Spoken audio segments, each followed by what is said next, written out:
Hi, this is Andrew, and this is Keen On, the daily now.tv chat show with some of the world's leading thinkers and writers. Hello, everybody. It seems like ancient history already, but the eclipse dominated the news for a few days. And according to some authors, it even did something quite rare. It brought us together in a shared experience. The interesting thing, of course, about the eclipse is there's not really that much to see. It's a dark sky, and we put on our special glasses to perhaps see through that darkness. Most of us, of course, are not professional astronomers of any kind, but my guest today is Lisa Kaltenegger, is the director of the Carl Sagan Institute at Cornell University. She's one of the world's leading authorities on looking at the universe, a leading astrophysicist and astrobiologist. And she has a new book out, Alien Earths, the new science of planet hunting in the cosmos. And she's actually joining us from Carl Sagan's very office at Cornell University. Lisa, what did you do during the eclipse? Did you put the glasses on like the rest of us? Absolutely. I happened to be up in Burlington, Vermont, because I was giving the keynote of how eclipses, right? We now know that the moon goes between us and the sun, and so we see this gorgeous dark sky and the outer parts of the sun and the structure on the surface of the moon. That's what we all experienced last week or a couple days ago. So basically, that is what we now do for other worlds. Because when a planet goes in front of its sun, its other star, light from the star also gets filtered, but through the planet's atmosphere. And so I connected this discoveries and the knowledge of solar eclipses that we know since thousands of years already to the new exploration on these new worlds on our cosmic shore. And so I got really lucky because it was not cloudy. And it's northeast, it's April 8th. So the chances, I think, that we were not clouded out was 20%. And we had a gorgeous day. So, yes, I put on my glasses. And then when it was full total eclipse, I took them off and marveled with everyone around me about how we could understand and know that this would happen, prepare for it, and not be scared like people of old. Yeah, it's interesting you say not be scared like people of old. For Eclipse Day, we had Christopher Kokinos on the show. He's a poet and a historian of the moon. He's not a hardcore scientist like you. It's intriguing to imagine that people once looked up at events like eclipses and imagined the end of the earth or the end of the world.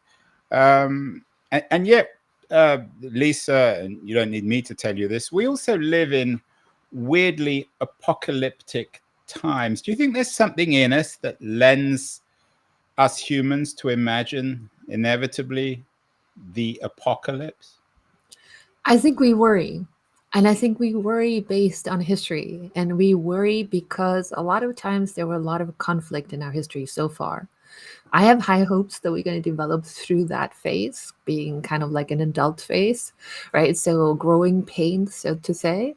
But it makes sense that then when we don't understand something, we get scared because if the sun would never come back out, if the moon stood there, right, and kept being there and it would cold, then the crops wouldn't grow. And oh my God, what else would happen?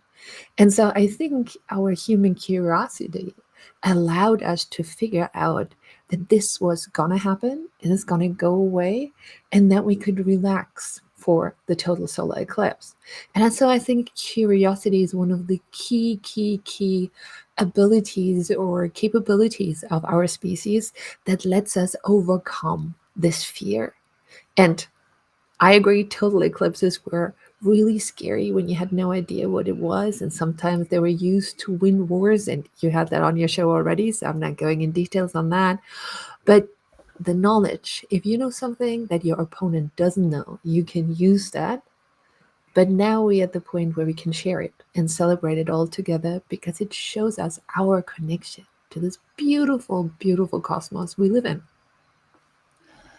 Speaking of colleagues or people that also write about this stuff, I've had the Harvard astronomer, uh, controversial fellow, Avi Loeb, on the show a number of times. He's actually a very entertaining guest. His latest book is Interstellar, The Search for Extraterrestrial Life and Our Future in the Stars. He's controversial because he seems to be almost guaranteeing extraterrestrial life. Do you agree with him? I think we don't know yet. And I so get that we wish we did. Right. I can completely understand that people's like, oh, I think this was life. And I want it to be because in my lifetime, I really, really want to have signs that we are not alone. And sometimes that is very hard to shake. And sometimes the signals are just, they're always like embedded in a lot of noise. And so it's very hard to interpret. And this is where the scientific method is sometimes being described as a tragedy, a beautiful hypothesis. Oh my God, I found life. And then an ugly fact that just makes it not clear or tells you that it could also be something else. And we've seen this throughout history. So, from everything I know, from everything I've seen, there are no credible signs of life yet. But we have this big telescope, the James Webb Space Telescope, that for the first time can actually collect enough light from these small planets to figure out what's in their air and if anything's breathing there. But I do have to say, it is the hard way to do it, planet by planet, moon by moon, trying to find signs of life. It'd be so much easier if somebody could convince us, oh, we've been visited, or oh, this is like a alien spaceship. I wish it were true, but there's no convincing evidence yet. So the search that we now all part of, this time in human history, this golden time of exploration with this big telescope, the James Webb Space Telescope that we launched a little bit more than a year ago, what's about 4 times my size, basically. It's huge. And so for the first time, it can collect enough light of these other worlds that could be like ours to actually tell us, to give us the data, to tell us if we are alone or not. So we don't have to guess and hope anymore. We are now exploring, and it will take a while, but we are now for the first time having the tools to get the answer. We'll have to get you on the show with Avi. Be an interesting conversation. I'm sure you know him very well.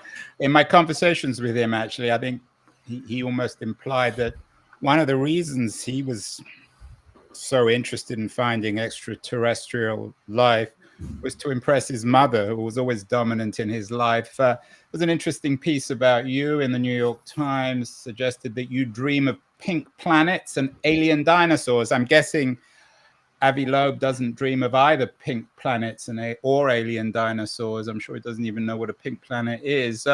What drives you, or what drove you to your very distinguished career and this interest in other forms of life?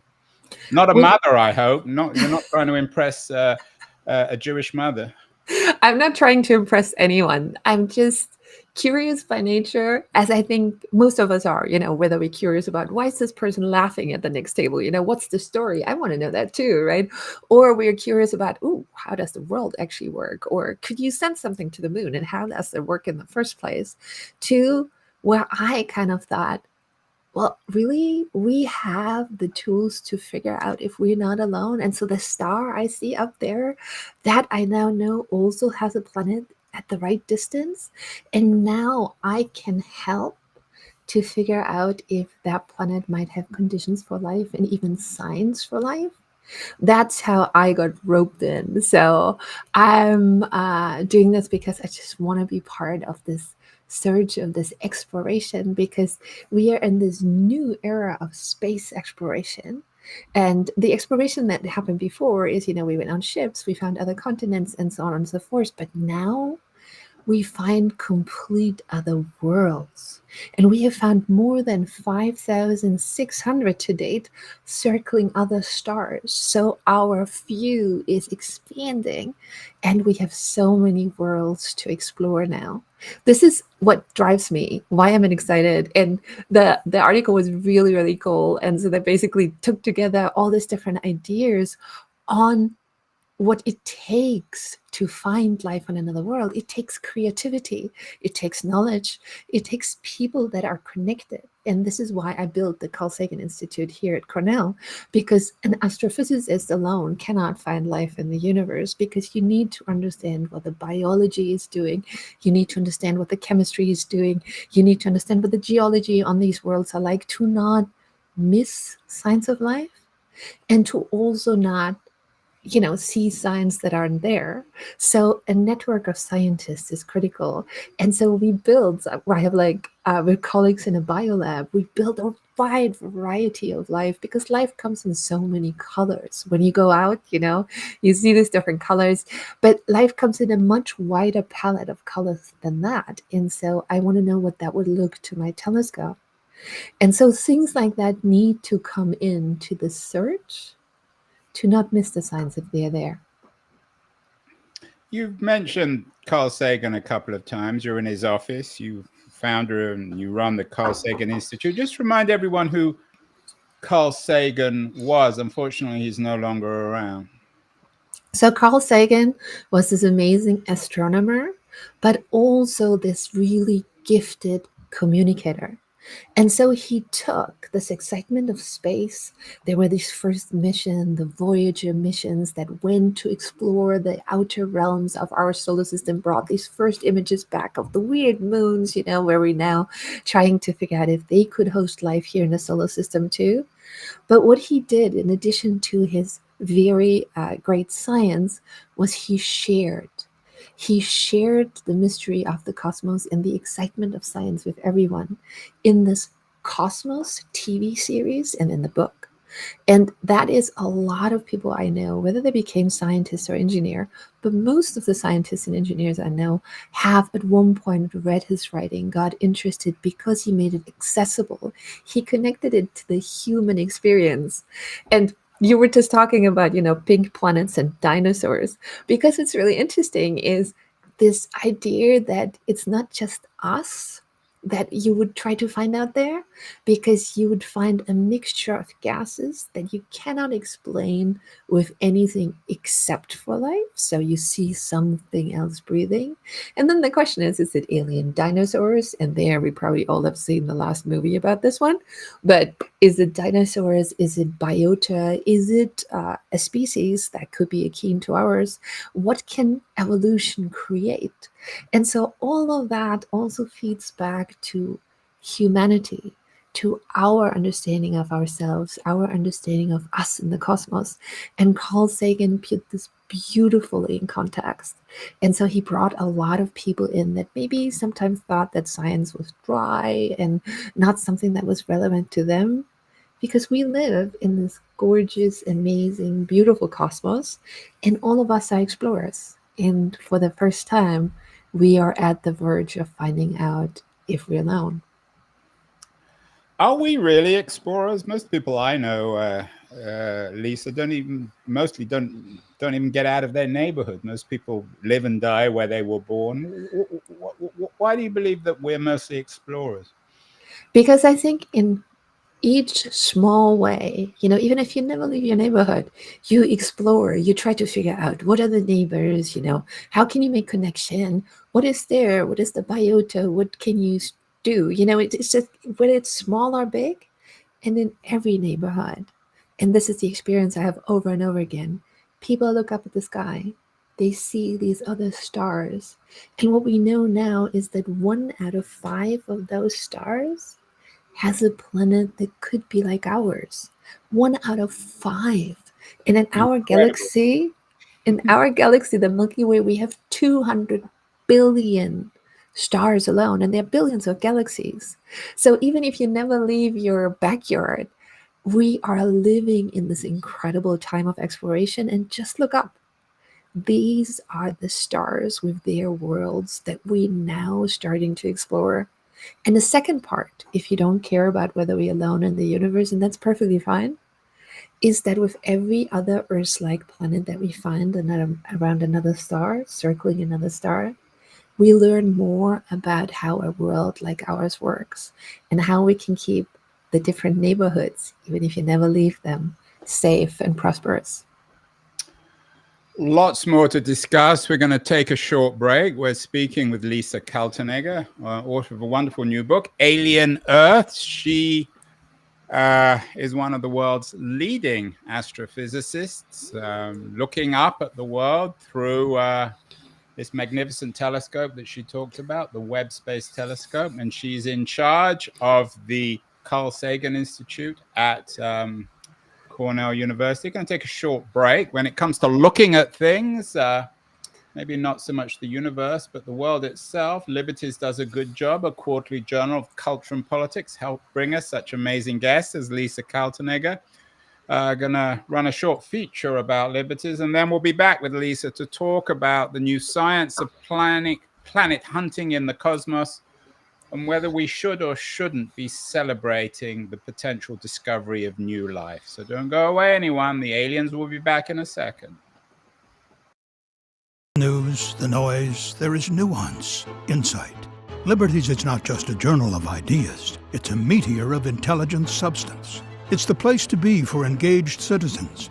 Politics, opinion, substance. Liberties is a triumph for freedom of thought. A quarterly of urgency, of cultural exploration, of intellectual delight, of immaculate prose. It's invaluable. Subscribe now or find Liberties at your favorite bookseller. And you can subscribe to Liberties at libertiesjournal.com. We are speaking with Lisa Kaltenegger, one of the world's leading observers of the universe, the author of Alien Earths. Lisa, before the break, you noted that when we look up at the sky and we see these stars, we should also imagine the possibility of other life forms on planets like our own. There's a strong possibility of that. You suggested that this should be a reason for celebration, but some people might say, well, more fake news, more environmental decay, more selfishness and violence. Is there any reason to be fearful of finding other life forms in the universe? I think our ideas are very much colored by TV and movies that need a plot. They need to have a conflict so that somebody can rise and, like, I don't know, overpower the aliens, save the Earth. When you think about it, it's like, why would anybody come, right? So a lot of times things are like, oh, resources. Somebody will come and steal our water or Come other to things. the Earth, you mean? Why come would to the Earth, right? aliens come? Should we worry? But basically, having this thing is, should we worry that aliens come and actually come to the Earth, and it's bad for us because they would be so much more advanced, of course, because they can travel between the stars. But if you want any resources, it's much easier to get those resources in your own planetary system, because these asteroids and these pieces that fly around these other planets, mining them is so much easier than going all the way to another star system. Because when you take our sun and its planets and you shrink it to the size of a cookie, then the next star over, our neighboring star, is about 4 football fields away. So vast distances. Say that again, Lisa. 4 what away? Football fields away. Okay. And Which so is it's not a lot. no, but if our whole solar system is just the size of a cookie, then in the same scale, 4 football fields is huge and needs a lot of energy, needs a lot of time to actually go over. And light, the fastest thing we know of, needs 4 years to get to the next star. So the distances in the galaxy are vast. So why would you come? If it's resources you're trying to find or you're trying to steal, right, or harvest, then it's much easier to do it in your own planetary system. And then sometimes people are like, oh, they're going to come and take us as slaves. I'm like, I'd be such a bad slave, right? Because if you can travel from star to star, you'll have robots who can do lots of things. I need to eat. I need to sleep. I don't carry a lot. So I think our opinion is colored from the stories that have the purpose of getting you, to read a book or to actually be in the movies and cheer for somebody. I think in this vast universe, if there's life, that that life that can travel between stars had to have developed to a stage where it's actually not as aggressive anymore, because if not, long distances, really long travel times, very small spaces, I think that aggression needs to go out before, for example, we could go for tens and tens of years of travel. And so I think when you think about the context of other aliens, if they're out there, we do not know if there's life in the universe. That's where we're just starting to explore. I actually don't think it's that scary for these reasons. And then a lot of times people ask me, so why is nobody here yet? If there's billions of opportunities, right, to have a planet like ours in our galaxy alone. And there I have a very private answer, because I'm like, well, if there were really a lot of places that could support life and maybe do support life, why would you want to come to us? Like, Yeah, you had an interesting piece actually in LitHub derived from the book about this. It's the ultimate insult, of course, to I, our social I love media our planet. culture. Why would they come? They'd probably skip us. There are many more interesting things. But I take your point, but let me revise my question earlier. I didn't mean that we're boring. My point is when we look up at the sky and we imagine other forms of life, given what we've done to our planet, given the violence, the history of suffering, the history of other species, dead species now, is there reason to imagine that if there is other life, it's quite as violent and unpleasant as human life? Or maybe I'm wrong on humans. I just think that if you get to the point where you can travel the stars, that's an incredibly hard achievement. Lots of technology needed. Everybody has to pull on the same string. And people, or however, like for us, let's go with us. We have to learn how to live together and not have these violent tendencies, right? If you look at the ISS, the astronauts and the cosmonauts, and everybody's living together, right? While here on the Earth, we have a much harder time doing the living together part in peace. So I think if you fast forward a couple of thousand years, where hopefully we get to the point where even we can go to the next star, it's going to be super hard and it's going to take a lot of technology. I don't think a civilization that stays violent and that stays aggressive will be able to pull this together, to pull the ideas together and to actually coexist on these long space travels. But we'll have to wait and see. I We think certainly will. Lisa, what do you think in terms of coming together and bringing everyone together and doing this collectively? And we have a responsibility, I guess. What do you think of initiatives by private multi-billionaires like Elon Musk and Jeff Bezos to explore, if not the universe, certainly our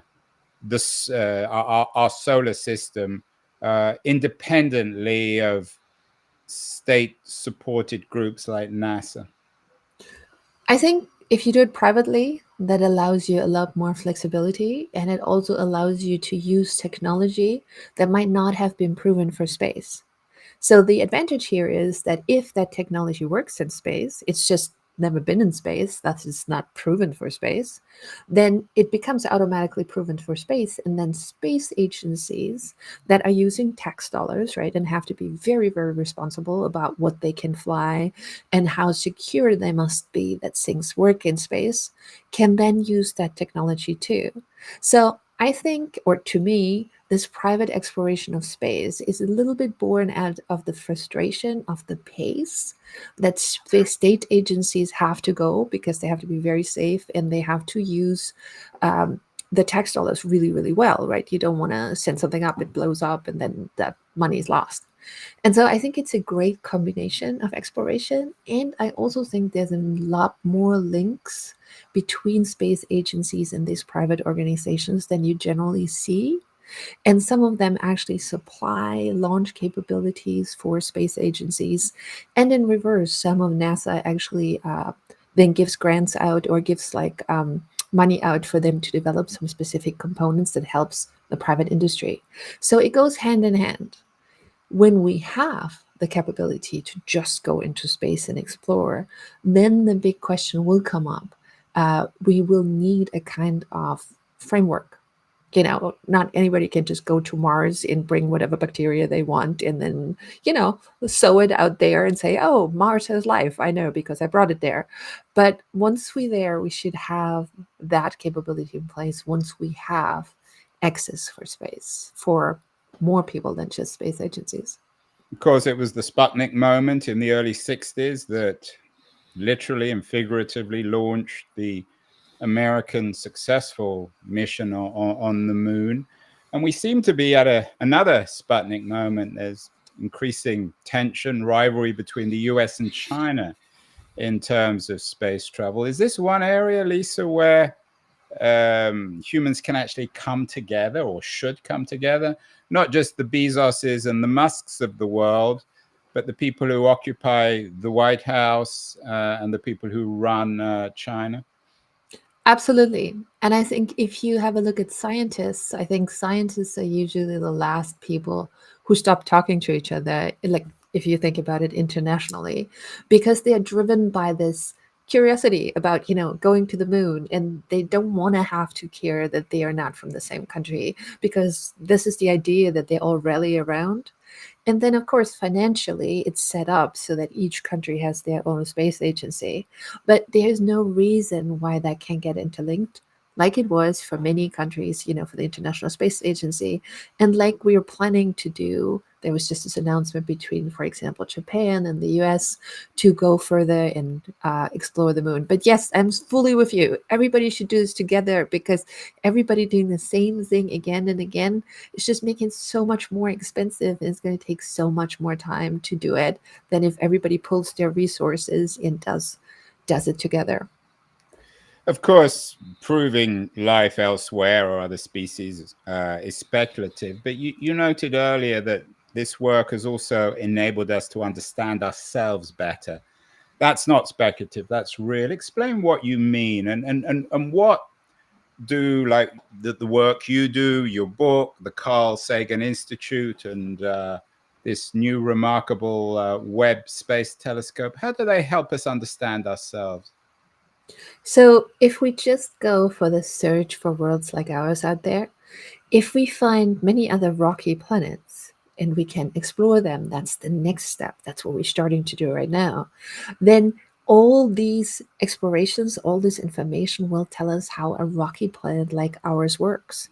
Because we are at one point in time, we do have some information about the past, but the rock record becomes harder and harder to read the further you go back in time.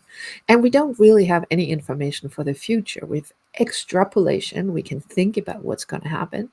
But if you just imagine we found 100 other Earths, some of them younger, some of them older, then piecing together how the evolution of an Earth works will tell us how our planet works too, to a much deeper degree than we can do right now, because we're just stuck in this one moment in time.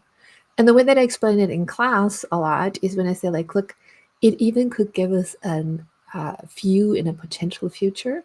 Because if all the other Earths that are older than us, if you found, like, for example, SO2 is sulfur dioxide, it's a gas that comes out of volcanoes, and this is completely hypothetical. But if you were to find that on all the older Earths, then that doesn't mean it has to happen to the Earth, but it would be great to actually develop technology to filter it out of our air, because we can't breathe it, just in case it happens to all Earth.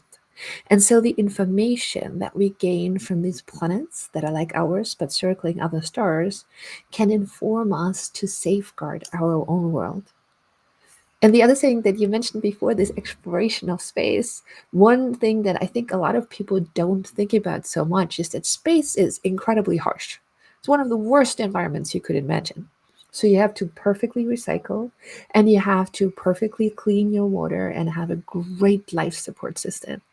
There's just no margin for error. You have to do this perfect. But that technology that you develop for space exploration, you can bring back to the Earth, where we don't have to develop that technology, because we have resources that we can add. We can pollute, right? Kind of, to a certain extent. That's what we're doing. So in that respect, space exploration can also help by bringing that knowledge and that technology back to safeguard our own world. So you're suggesting space is a little bit like Cambridge, Massachusetts, or Berkeley, California? I think its space is way worse than that because I've lived in Boston and I really, really like that. But you just don't get any extra, air. You don't get any extra water once you're on the spaceship. And so you have to know how to do a perfect recycling. And even so, the places you mentioned are great first steps in that direction. They don't have to 100% recycle either. So the technology might just help us a lot to get this to work here on the Earth too. Finally, Lisa, it's a wonderfully rich conversation, and congratulations on the new book. A couple of questions I can't resist asking. They're dumb ones, but of course I'm allowed to ask them because they're my show. It's my show. Firstly, what's your favorite sort of science fiction show or movie? Star Wars, Star Trek? Are any of them realistic, or are they just absurd, childish fantasies? I think it depends. The more realistic it gets, sometimes the more boring the story gets, right? Because explosion in space wouldn't have any sound. And so do you want to sit through a movie where things explode and you don't hear anything, except for space, obviously, of course.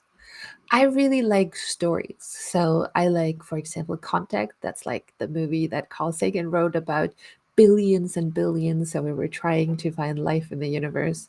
But I also really, really enjoyed recently, for example, Arrival, just because it played with this concept of actually bringing aliens to the Earth and then having a look and not understanding them, right? Because somehow we kind of tend to think we would understand any message we get.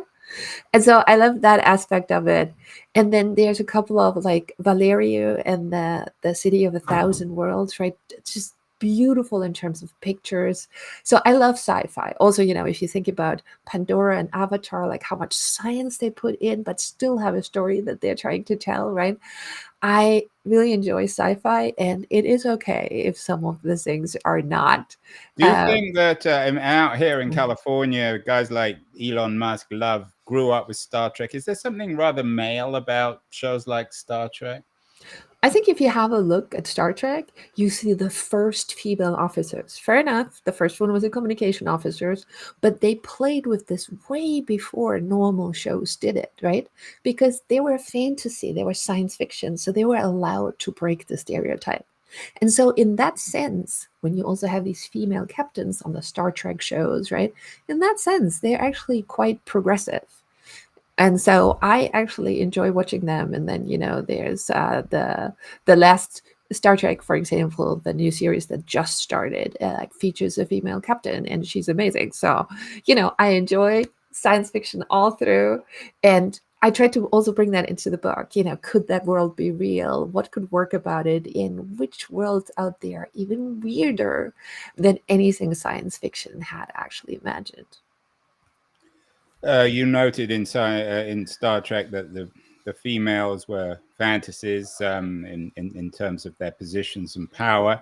You were once a fantasy, a very senior astrophysicist. Now you're a reality. Do you think you bring a female quality to your narrative, to your speculation, to this book, Alien Earth? I think I bring a creativity to it that sometimes is, in older times, was hard to bring to science. Right? There's still a lot, I need to know these things. There's a profound knowledge you have to have, but you can bring a creativity in and you can bring people together that, a lot of male colleagues can do too. But it's kind of, in the beginning, was more frowned upon. Even Avi Loeb? I don't know. It depends on how much you want there to be aliens. Yeah. But I think this is also why I wrote the book. I wanted to show that at the forefront of science, where you need so many new ideas to actually solve huge problems, you need lots of different opinions, lots of different way of thinking about a problem to solve it. And so even so it's harder for some people than others, there's space for everyone, and we're trying to make more and more space for it. And I wanted to write the book so people could hear another voice in this whole idea of science and maybe think, well, maybe there's a space for me. Maybe I want to do that. And finally, Lisa, dumbest question of all, what are the chances of there being life outside Avi Loeb? Your colleague says almost 100%. Do you agree? I think that I love the answer that one of the Nobel Prize winners who found the first planet, Michel Mayor, always gives to the question. He says 50%, plus minus 50. What it basically means is like 0% to 100 because we don't know, but we don't have to guess anymore because we just have to wait. Because we now have the instrument for the first time ever to actually check. And so it's not wishing anymore. It's not hoping anymore. It's just a little bit more time waiting.